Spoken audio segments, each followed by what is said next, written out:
I started writing for my grandkids, and it just ballooned from there.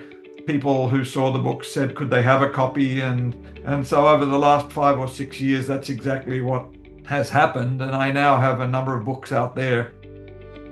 Hey everybody, welcome to another episode. I'm so excited to share this one with you because I was joined by the phenomenal Dr. Rick LeCouteur. Honestly, the hardest part about this conversation was wrapping it up. I could have easily chatted with him for 3 more hours without even realizing any time had passed. Dr. LeCouteur brings not only a wealth of knowledge and insight from his incredible career as a veterinary neurosurgeon, but also a warmth and positivity that's just unmatched. We found plenty of common ground in our shared love for this crazy, difficult, rewarding career we call veterinary medicine. And beyond that, I'm so thrilled we got to explore how he's embraced a new chapter after retiring from veterinary medicine, channeling his love of animals and travel and adventure and family, especially his grandchildren, into an inspiring new journey as a children's book author.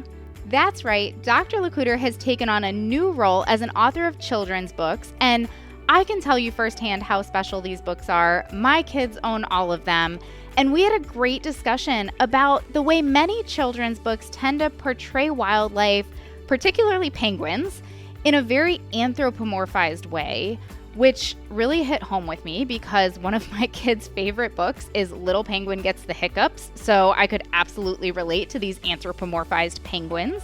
But Dr. LeCouteur pointed out how common it is for these stories to sort of lose sight of the real characteristics of wildlife, and really after hearing his perspective, I couldn't agree more.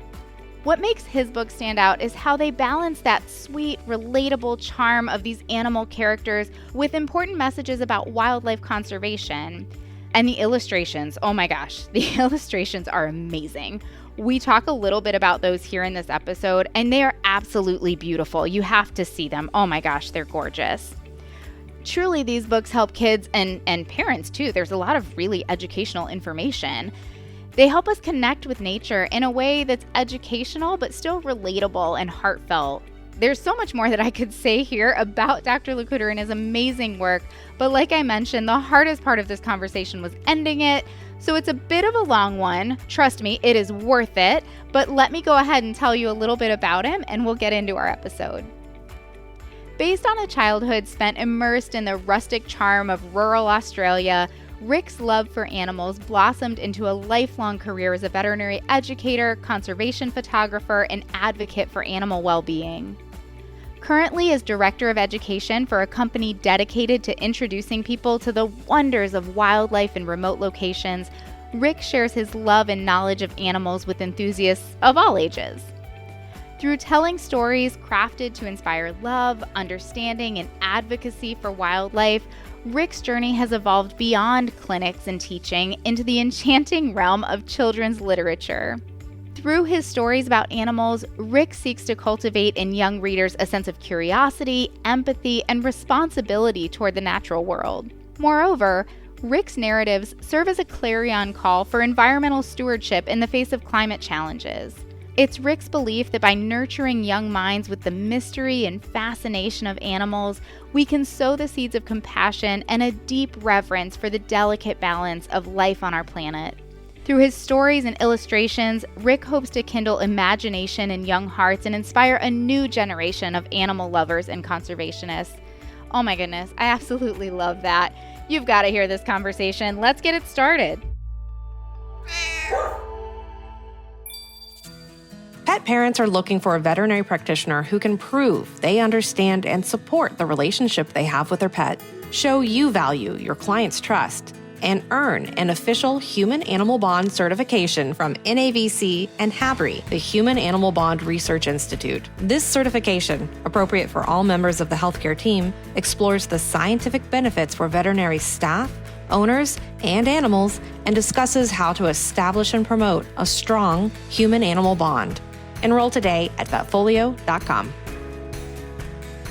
My hairdresser, she showed me 3 copies of my books and asked me would I sign them. And it's moments like those that would fuel my passion for keeping on going. Disillusionment is, we all suffer from it. And I think writers and authors and illustrators and artists and so on, because of their innate passion, they take some of these rough spots in the road really hard. I thought it was going to be such an easy journey, and it's challenging. But I'm up for the challenge. I'm signing on for another year. Good. I told my wife this morning. I said, I'm signing on for another year, and she said, "Well, I'm happy to hear that. You'll stay out of my kitchen." Ah, I think as veterinarians, there's an inherent imposter syndrome, and I don't know if that's veterinary specific or if it's healthcare specific or if it's human specific, but yeah, very, very genuinely about the books being a worthwhile endeavor. And I can't imagine some of the challenges that you're up against and how frustrating and disheartening that has to be. But I'm so glad you're doing what you're doing. Well, thank you, Cassie. That means the world. And if you've learned anything about me, it's a veterinary trait. We don't give up if there's a way forward. And I know you do a lot of work with people who talk about the disillusionment in veterinary medicine and the downsides of veterinary medicine. But, it's a wonderful profession. And if it taught me anything, it taught me that anything is possible.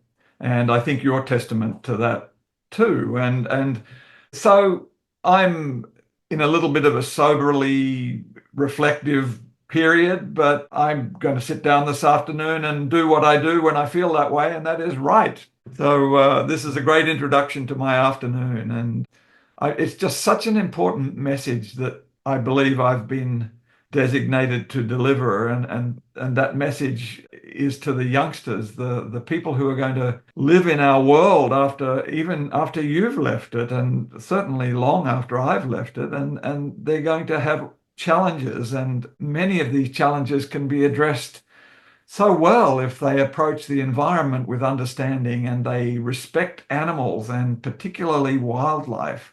And of course, from that goes respect for one another and respect for the law and everything. And I think kids can learn so much about mutual respect and respect for the environment and animals from the books. And that's my goal. I hope even if just one child walks away and says, boy, I should take care of the animals in this world because they represent our future. Absolutely. Absolutely. I want to dive into all of that because the books are phenomenal. But before we dive into our future here, because you're so right. I want to back up first and talk about the past, because just your career journey that brought you to this point has been vast and varied, to say the least. And I'm wondering if you can expand on that a little bit about where you started and how it brought you to where you are now. Well, I'll try to make a convoluted story brief in the interests of time, but my career as a veterinarian was preordained from my age of 6, when I lived on a farm and the vet would come out to look at our cows and sheep, and I was just fascinated. And so I decided I wanted to be a veterinarian. And from that moment on, I don't think I looked at any other career, which is something I'm passionate about mentioning, because kids today are exposed to so many opportunities. How could Mozart have ever created his masterpieces if he never saw a piano, or he didn't know music existed? So you have youngsters, and I know exposing them to as many different possibilities as is possible is going to help them select. But my career was preordained. I was tunnel visioned. I was going to be a vet, and indeed I went to Sydney University and studied vet science there and became a veterinarian back in 1974. It was a 5-year course, and it took me 6 because I graduated from an all-boys high school and reached the university, and 3 things struck me. There was another gender on the planet, was the first.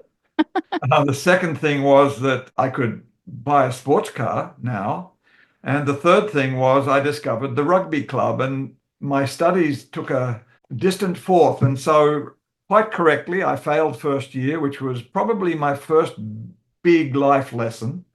Went through veterinary science, became enamored of the profession and the possibilities, worked in small animal practice for a year or two, and then left Australia, as most young Australians do, to see the world. We feel a little isolated down there. And so I determined that I would go to North America and find out what these newfangled ideas were about internships and residencies, because in 1975 they were brand new. And I had applied for them, been rejected for them, and wanted to find out how they could reject such a stellar candidate. So I determined I would visit every vet school that I possibly could in North America. Started off at the Ontario Veterinary College in Guelph, Ontario. Asked, could I see whoever was in charge? I didn't even know that vet schools had a department chair and a dean. And made an appointment, saw Dr. James Archibald, a very famous surgeon and veterinarian. And he said, well, Rick, I knew we had this appointment, so I've looked up where your application stood. We had one internship position and we had 140 applications. And I don't want to be too hard on you, but you were in the last few. Oh, Pretty sobering lesson, but a lesson in realism. So I asked, could I stay and observe? Because clearly I had a lot to learn. He said, certainly. And my eyes were opened to academic veterinary medicine and specialty practice in North America. It was just amazing. I had never known such a thing existed. So at the end of 2 weeks, he called me into his office and said, Rick, may I have a word? And I said, certainly. And he said, I've had a lot of people coming in telling me that we should keep you. And I said, really? That's very nice. I said, you've got some nice people here. And he said, no, no, no. He said, it's as though you've been sleeping in the hospital because you're here day and night. I looked back on that and I realized he knew that I had been sleeping in the hospital. Indeed, as a young backpacking person with limited funds, I had set up shop in the washroom at the Ontario Veterinary College oh my and was goodness. sleeping in the waiting room. I'm sure he knew. Anyway, long story short, he said, let me see what I can do.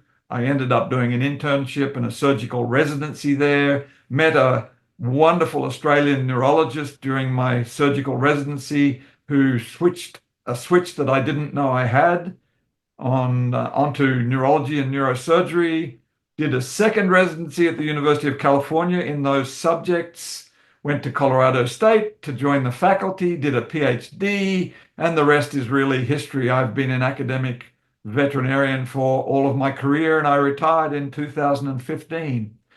But there's a really important message in that part of the story that I want to let your listeners know about and think about. As I look back at a career that was, in my opinion, wonderful career, I just had so many opportunities put in front of me. I would have had to have been blind, deaf, and dumb, with no disrespect to people who suffer from those disabilities, to have missed the opportunities that were put in front of me. And so I wrote on my blog recently a blog entitled, It's About the People, Stupid. And it really is. A career is about the people. It's not about the awards or the achievements or how much money you make, or it's about the people. And if you rub shoulders with good people who you respect and who teach you, and perhaps you teach them a little bit, your career will be guaranteed. And I think some of the disillusionment amongst young people in our profession is caused by this lack of role models, the lack of leadership. And I urge anybody who is disillusioned with their role in our profession to make a change. Find not necessarily a career change, but perhaps find an inspiring person to lead you and give you opportunities. My career was a series of left or right hand turns. I couldn't go straight ahead. I would have hit the wall. And you choose left. If it's not a good way to go, you can circle back, get back to the same intersection and turn right. And I haven't made all great decisions along the way, but I've learned so much from the people that I've encountered. That's taken up my whole podcast, I think, Dr. Cassi, in answering your first question, but it's such a passionate subject. I'm so passionate about our profession. So many opportunities, and I hate to talk to or hear about young people in our profession who are not being given the types of opportunities that I had. And those opportunities come through the people they contact. If you're not contacting those sorts of people, make a change because those people are out there. So I sure hope it hasn't taken up our whole episode. And I'm looking at the clock here, and thank goodness it hasn't, because you have my rapt attention. I was just totally enthralled, saying, tell me more. There were three things that I heard in there that really resonated with me. One was, you talked about the opportunities that you have been given, and I think that's a common way to frame things, especially, maybe it's just among veterinarians, but I do think it's a very common way to frame things among veterinarians. We tend to, be a humble bunch in a sense, but Yes. you also, slept in the hospital waiting room and met with the dean and put yourself out there and said, can I stay, can I observe, can I work for free? So yes, opportunities that were presented, but they were presented because you were willing to chase them down and really kind of put yourself out there and be vulnerable in those moments. And then when those opportunities continued to evolve, the second thing I heard was that you weren't afraid to say yes to them. It was a series of right and left hand turns, and you had to go one way. And so when these opportunities evolved and the people that you had encountered, said, come this way with me and we can do this thing, you weren't afraid to take a risk and to continue to put yourself in this vulnerable place saying, I don't know what comes next, but let's find out. And the third thing that I heard you say is something that I tell myself, and a piece of advice that I've been known to give from time to time, where you said, it's a series of right and left hand turns and you can always circle back. When I get really into that like analysis paralysis situation and just, I don't know what to do next, so many times I'll say to myself, I say, make a decision, and then if it doesn't work out, make another decision. And it sounds like that's a lot of what you did is you saw these opportunities, you took them, you said yes, not knowing what exactly was going to come next, and knowing that if something didn't work out, that you could circle back around and you could make another decision. That's a great summary. The veterinary degree gives us so many options beyond the ones that we think we're going to head for. I always thought I would be an equine veterinarian, having owned my first horse at the age of 7 and been a keen rider and polo cross player. But I found there was little satisfaction with me in dealing with horses because they're such big animals that some of the finer things we can do with cats and dogs and other smaller species were beyond what I was willing to wait for. I wanted to do neurosurgery, and the opportunities in horses were and still are quite limited, although I've done some neurosurgeries on horses. And so, yes, I think circumstance dictates how we go forward. But please, everybody listening, don't, if you are a veterinarian or a veterinary technician, don't underestimate the doors that your qualification will open for you if you are willing to look. And Dr. Cassi, I'm not going to share them because I don't believe in dwelling on disappointments or negative things. I think there are so many positives to address and look forward to. But I've made a few really bad decisions along the way, which in the end only cost me time. And in the end, I learned so much from going right instead of left that probably it was time well spent.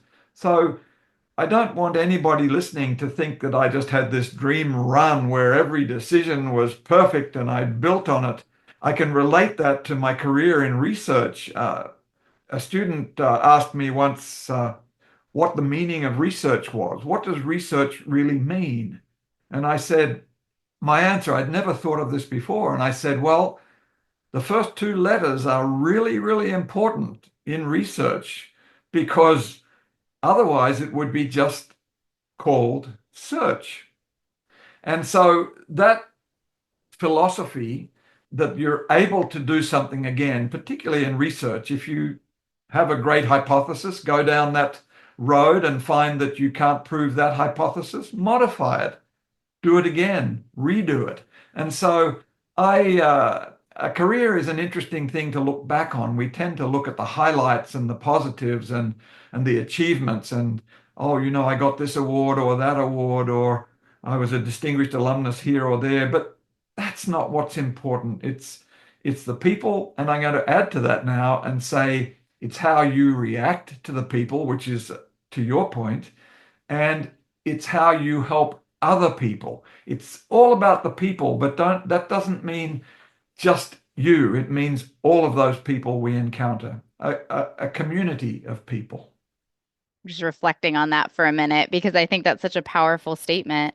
The people have certainly shaped my journey in veterinary medicine and been one of the major highlights. There's the thing about vet school interviews where I say, well, don't go into your vet school interview and tell them you want to be a vet because you don't like people. And it's, but all of us think it at one time or another, I think. Maybe that's just me and people I've encountered. But I think we all have that moment. But it's so true. It's such an important thing to talk about, to say, if you're doing this because you don't like people, then there are things that we need to think about as far as what that career, what your career is going to look like, because that plays such an integral part into what we do, whether, it's client facing, which for me, I work with a really small group of clients, and they just make my day, my career, everything better for the most part. And, to your point, it's not all sunshine and roses. That we have our moments, but that the opportunity to work with this group of people, it came from taking risks and not being sure what came next, and has really blossomed into this beautiful thing. And even if it's not that situation in particular, gosh, it's the opportunities that the people that we're encountering, the doors that opens. And I don't mean that to sound like we're meeting people just to further our own careers or things like that. But the more we lean into those positive relationships that build us up and that feed our lives, the more opportunities we're going to have, and the more of these exciting twists and turns and things like that we get to encounter. Absolutely. I can't add to that. I echo all those feelings, and those relationships with clients and others all have at their foundation a common thread of animal welfare, animal well-being, animal health.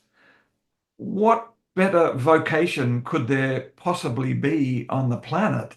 And you're right, the people are secondary to those wonderful relationships that we build through their animals, and the trust that most members of the public have in their veterinarian, I think, is an amazing aspect of that. So yes, we don't have a single argument so far. Nothing contentious in anything that you've said. I'm just so thrilled to see a young person with reach echoing those sentiments, because they're old-fashioned ideas. They don't run on social media as well as they do face to face, but it's the people. It's all about the people. And as you say, if you want to be a veterinarian and don't realize that, then dealing with the public and animal owners is probably not the area of vet med that you belong in. However, there are lots of areas of vet med where people contact is limited, and I don't want to pick on any specialty in particular, but the radiologists can sequester themselves away with their screen and be very, very happy. So and that's perhaps an unfair example, but I don't know. There are days where I'm like, man, if only I could read radiographs, but man, am I terrible at it.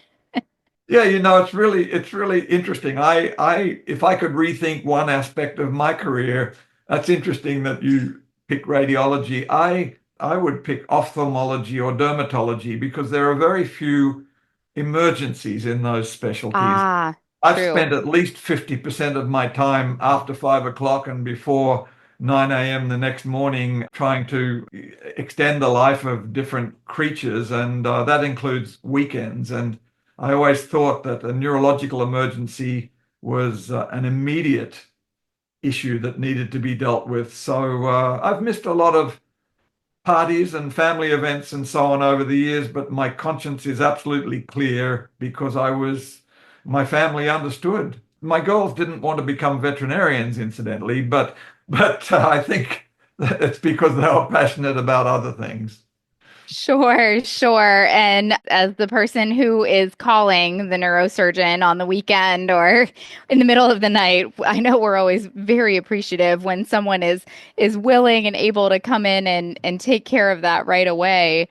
So I want to get into talking about children's books, which is kind of where we started off here. But before we do that, there's another piece that you have touched on a few times that, like you said, we have no argument. I couldn't agree with more. And it has to do with disillusionment and some of the very real struggles. You know, veterinary medicine is a difficult career. There's no doubt about it. But I'm with you. I mean, I love it. It is definitely a piece of me. Like you mentioned, I have young kids, and they see that with me, and that this is a piece of who I am. And not to say that everyone has to feel that way about veterinary medicine, but I know it's refreshing, I think, to talk to like-minded people in that regard and hear, hopefully similar to how it feels to somebody who maybe doesn't identify in that way, and they do see it as more of this is a piece of this is what I do, this is my job, but I don't want it to necessarily be my identity. And I truly believe to each his own.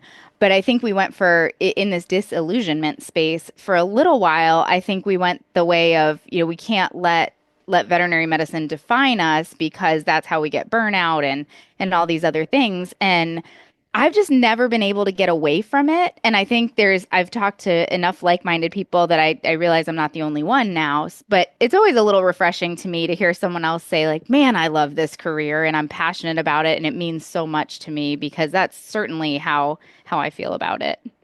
Well, I celebrate all those aspects of my career, and it's so interesting to have a client from 30 years ago somehow pop up on the radar, and they, of course, remember their dog's name and every incident or episode that we shared caring for their dog. A lot of those were dogs with really serious neurological problems like brain tumors and seizures.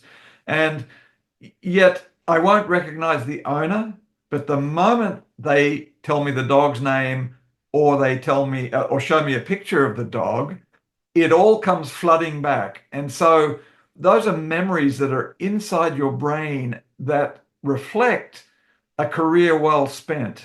I perhaps am not noticing all the people who cross the street to avoid me, but I think overwhelmingly, it's been a totally positive, uplifting experience for me. I love our profession. I can't say that often enough. And I don't want people to become disillusioned with it. And I understand why and all the factors. And it's a different world today from what it was back when I was doing my thing. However, the basic principles haven't changed. An opportunity to take care of these creatures who need us and to take care of the families that love them beyond measure. What a privilege. Absolutely. And kind of like what we touched on here, when we're talking about dermatology and ophthalmology and radiology, there's so many different ways to do that to really fit into what's important to us as individuals. Absolutely. No argument. And as I say, it's a good thing that we're all a little bit different because otherwise everybody would want to be an ophthalmologist. But that's what makes the world go round, the vive la différence. It's a very diverse profession in every single way these days. And I celebrate that. I celebrate our profession. Absolutely. Absolutely. Now, as promised to anyone listening, I want to get into talking about these children's books. If you haven't had the chance to look at these books, they're absolutely phenomenal. Tell us about the turn into writing children's books. And, we talked a little bit about how much that means to you, but I really enjoy hearing you talk about it because you can hear the excitement and passion. Well, it's a short trip for me to become excited or passionate. That's been one of my biggest things to deal with throughout my life, but I appreciate that compliment, I think. So it's interesting. I explained how I was very tunnel visioned into veterinary medicine and became so busy and enthralled with every aspect of the profession that I didn't really look sideways or backwards. Then retirement was looming, and in 2015, at the age of 64, I looked around at the people I was working with, and they were professionals in their own right. And I didn't want to stand in their way. And I thought, it's time for them to take over here at the University of California, Davis. Such talented people still today. And when I started there, I was the only neurologist and we had one resident.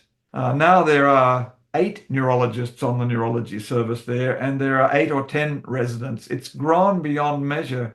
And I thought it was time for the young people to get off without me hanging around. So I left, retired, left within a few months, haven't set foot back in the building despite invitations to attend rounds or give a lecture here and there. But no, it's their show now. And so then I faced the reality of, what do you do now?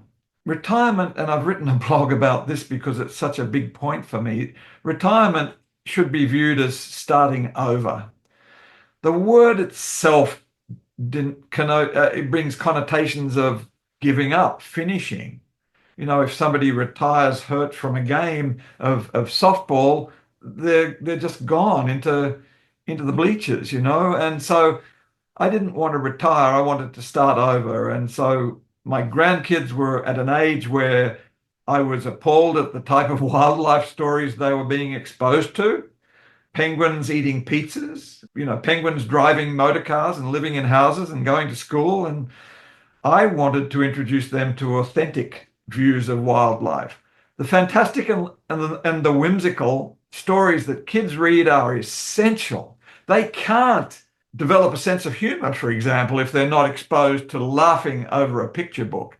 But there has to be a balance, and I think that balance is a little bit of realism and a little bit of authenticity presented in a kid's way. And that's what I aim to do with my books. I started writing for my grandkids, and it just ballooned from there.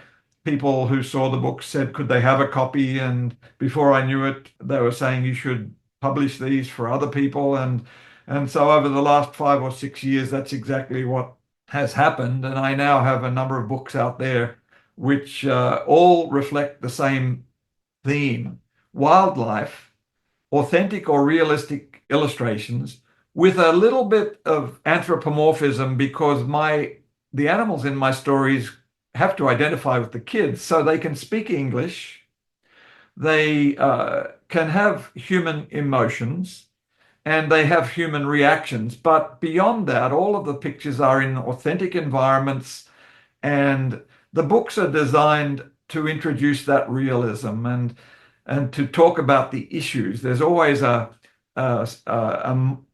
message beyond the pictures and the words which comes through. And the latest one that I've written is about the Australian white ibis, who is an environmental refugee in the big cities of Australia, driven from its wetlands by agriculture and almost became extinct. But it lives in the city and it's very successful, but people don't like it because it's a little bit messy, and they call it names like bin chicken and picnic pirate, and kids chase and throw rocks at them. And yet these birds are just refugees trying to make their best in a city world, which they're not adapted to do, and yet they do so well. And I thought there was a story there to tell, not just about the bird and its environment, but also about resilience, diversity, equity, and name calling. The book is called Nasty Names Are Hurtful, because it's written from the perspective of the ibis, whose feelings are hurt by all the nasty names. And this bird comes to a realization of how to handle that through discussing things with parents And so the book gives a valuable message while underlining the plight of this bird, which is it's a magnificent bird. So I give the kids some strategies that they can follow. These birds only survive in the city streets because people throw trash down, and that's what they thrive on, but they do well in the city parks. And wouldn't it be wonderful to aspire to restore some of the wetlands so these birds could go back where they belong? You know, these birds were worshipped in Egypt. They're on the walls of all the tombs, the hieroglyphs of the god Thoth, who had a head of an ibis. They came to Australia, the continent of Australia, long before any people got there, and they got on beautifully with the Aboriginal population who worshipped them. And then people that look a little bit like you and me came, and we destroyed their environment. But they've survived, unlike so many species that have been displaced. This is a magnificent bird, and I thought its story needed to be told in an authentic way. But there are also lessons. There's also a bit of fun in the book because the other birds, which are authentic Australian birds, call the ibis names. I decided not to have kids calling the ibis names, but members of the bird world. So it brought home a little bit of realism about peer groups and that sort of thing. Anyway, I had more pleasure than any writing this and illustrating it. I do my own illustrations from my photographs than anybody's ever going to get reading it. So if retirement is starting over, I've started over very selfishly because I love what I'm doing now. Equally, if not more some days, than I loved my career as a veterinarian. Well, certainly I'm going to disagree with you about the selfishly part because I have thoroughly enjoyed the books and reading them with my kids. And I really do love the thoughtfulness that you've put behind these stories. It's funny that you bring up penguins doing these things because immediately my mind went to little penguin gets the hiccups because he keeps eating tacos and gets the hiccups. And now he has to do this thing with his buddy, the orca. And yes, 100% silly and anthropomorphized. And you're right. There's a lot of value in that book and they love it and it's important. But reading your book was a completely different experience where I can tell you I learned because you talk about them being worshipped in Egypt and how they have adapted to the city and what's gone on with them. So not only educational for kids, but for parents too, which creates some really great conversations and the lessons. I love that you bring that through the conversation with parents and, working all together to navigate some of these challenges. I mean, there's so much to it. And my gosh, the illustrations, I'm telling you, you have to tell me more about these illustrations because we kept looking at them and they said, well, they're photos. And I said, they're not photos. And we kept going back and forth because they're just so beautiful. So you make these from the photos, which I'd love for you to tell us more about that because you take these photos on your trips around the world. And then are you then taking and how are you making these beautiful illustrations? Well, I'd love to say it's mysterious and I'd love to be secretive, but it's taken a few years to develop the technique that I use. But having been a director for education for a wildlife expedition company for the past more than 10 years, and that all started off through North American Veterinary Conference as well, which is a story in itself. Right about the time when VetFolio was starting, the name of this podcast, we had another venture which was veterinary. I remember that. Yeah, NAVC expeditions. Well, that lapsed, and my friend Dr. Carol Walton and I rejuvenated it as veterinary expeditions. So with that, I get to go lots of places with small groups of people. It started out mostly veterinarians, but has morphed into their next door neighbors, their friends. And so we're about 50-50 vets and others on these trips, small groups, 10, 12, up to 20, going to wonderful places from Borneo to Antarctica to India. And the purpose of these trips is to study the wildlife. So I give lots of talks on the wildlife. We have guest lecturers from local locations, or on many of these trips, we take a prominent wildlife veterinarian from the US with us. I mean, I can name a dozen or half a dozen at least of these people who have been with us, including Scott Turrell from the Disney Corporation. And Scott, I didn't want him to talk about the wildlife. I wanted him to talk about the Disney philosophy being brought into veterinary practices.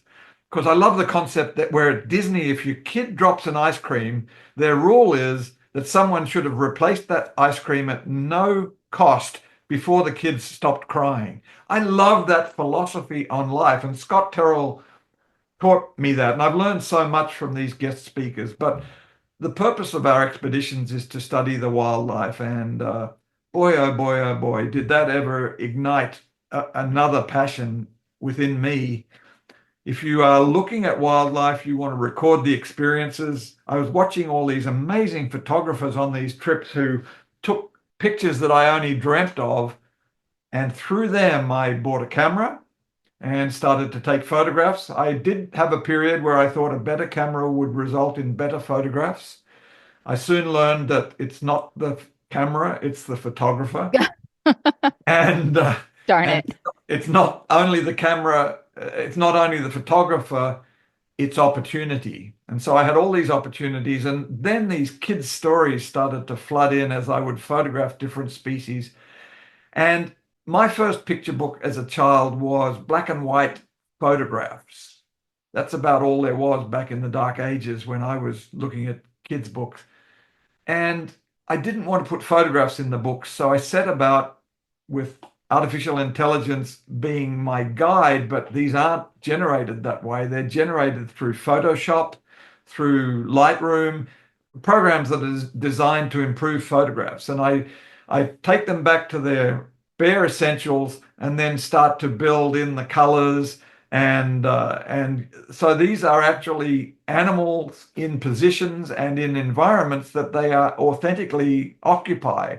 But they do look like sketches, line drawings. As yet, I haven't chosen to deal with any very colorful animals. So the animals I've dealt with, the ibis is a black and white bird in a city landscape. And so there's not a lot of contrast there. But I'm hoping I'll do birds that are a lot more colorful so I can amplify the palette. But thank you for Dr. Cassi for commenting on the illustrations, because I think it's part of the authenticity that these are actual photographs that have been morphed into illustrations. I call myself an illustrator, but I'm probably more of a digital photograph manipulator. But they do have the appearance of regular kids' book pictures, don't they? Gosh, they are just and I don't know enough about the terminology between, illustration and I don't is it graphic design? I don't know how all the terms work, but I can tell you, I think we had as much conversation and interest and excitement looking through the illustrations as we did with the story. They're just phenomenal. Well, that warms my heart more than you could possibly know, because what I didn't mention about the illustrations is they take longer than it takes to write the book and edit the book. And the key to a successful book is edit, edit, edit, edit again, and then when you think you're done, edit again.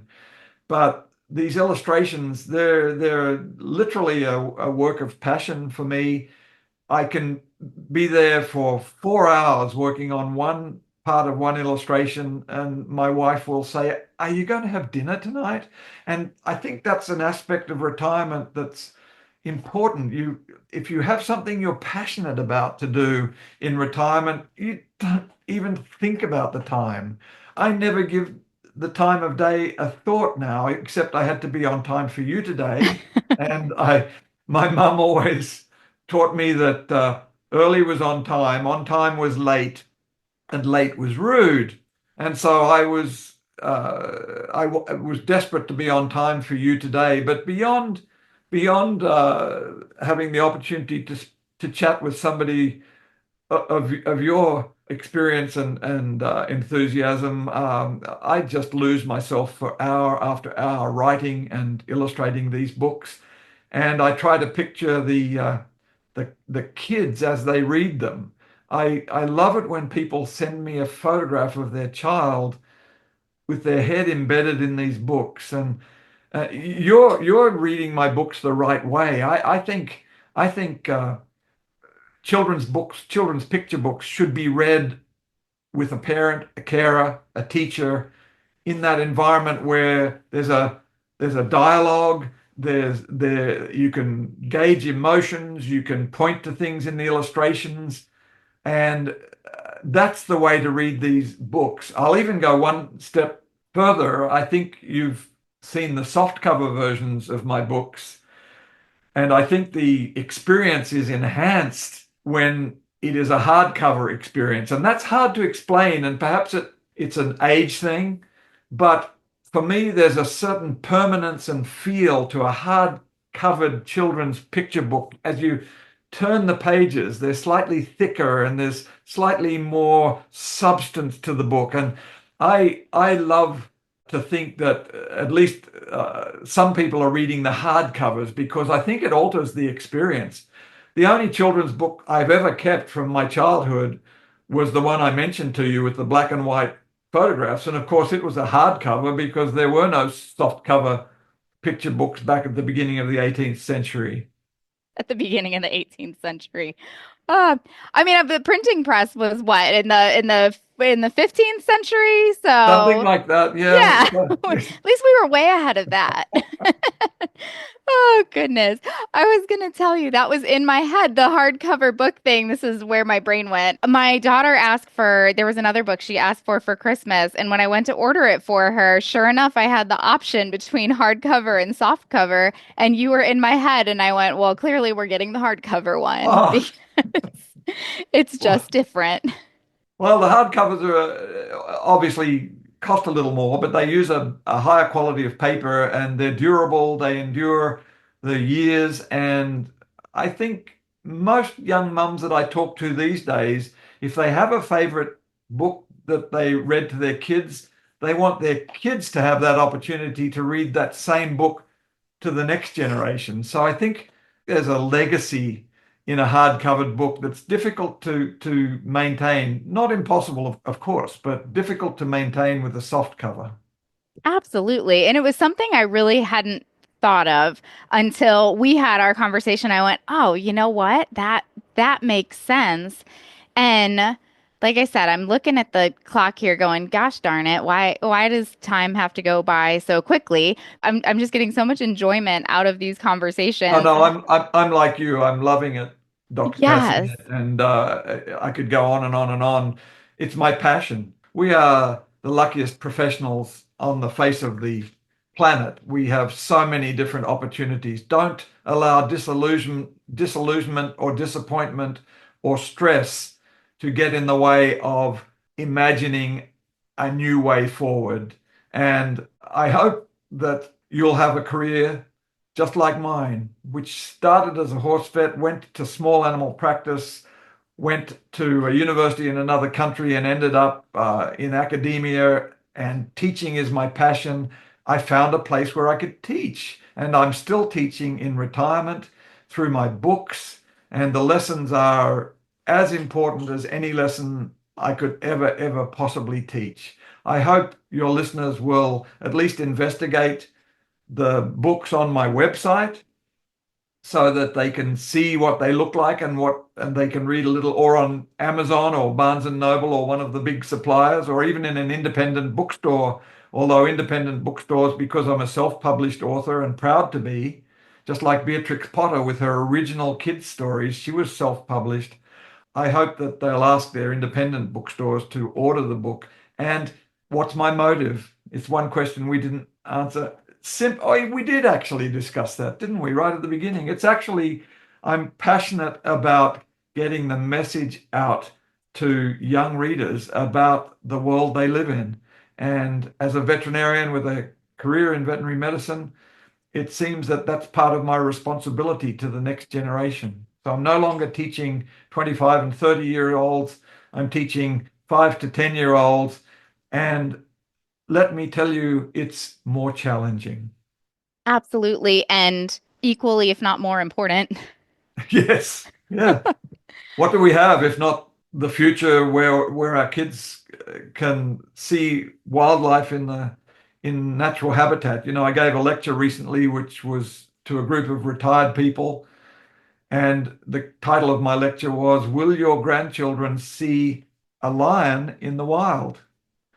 And if we keep going on the present trajectory, 20 years from now, they may not be able to. That's a somber note to end on, isn't it? It is, but it's important. And I think it drives home some of the, like you said, the motivation behind writing these books and how important it is to have these conversations with, our kids or just younger people in general, if we're not parents or something like that. And Dr. LeCouteur, I really hope that we can continue to have these conversations because I just walk away from them having a better and brighter day. And I feel like I learn so much every time that we talk. And I do want to throw it out there for anyone who is looking at your books on your website. There's a lot of amazing reading in your blog. I got sucked in. I won't admit how long because it's a little embarrassing, but just reading your blog and some of the thoughts there. So just so much that you have to teach and you have to offer, and I'm thrilled that you put it out there for all of us, and I can't thank you enough for joining me today. Well, thank you, Dr. Cassi. It's a pleasure to re-land with VetFolio, a passion of mine from 10 or 12 years ago when I was actually an employee of the North American Veterinary Conference and sat on their board. So to see where it's gone, it's inspirational. And I've met some of your team and they're just amazing people. And thank you for what you do. And thank you for giving me a voice today. It is my pleasure. And I sincerely hope we can do it again soon. I would love to do it as many times as you want. I have more stories that might be interesting to you. I have no doubt about it, and I can't wait to hear them. Thank you. Well, I don't really know what more I can say about that conversation. I think it sort of speaks for itself. A huge thank you to everyone who joined us. I really hope you got as much out of that as I did. Dr. LeCouteur, thank you so much for all of your time and all of the warmth and energy you bring to all of these conversations. And the books, I'm so glad we got to talk about them here. They truly are something special. This was such a great experience getting to meet with you and talk to you. And I mean it when I say let's do this again someday. If you enjoyed that episode, I would ask that you please leave us a 5-star review wherever you get your podcasts. It'll help other veterinary professionals out there find this episode and find other great content we try to put out there. If you'd like to hear more episodes, you can hear them wherever you get your podcasts. And of course, we're always eager to hear your thoughts and ideas for future episodes. So if you have one, absolutely feel free to reach out to me at dvm@vetfolio.com. We can connect on Facebook at Dr. Cassi DVM, or you can follow me on Instagram at dr.cassi.dvm. And remember, if one animal is better off because of you today, it's a great day.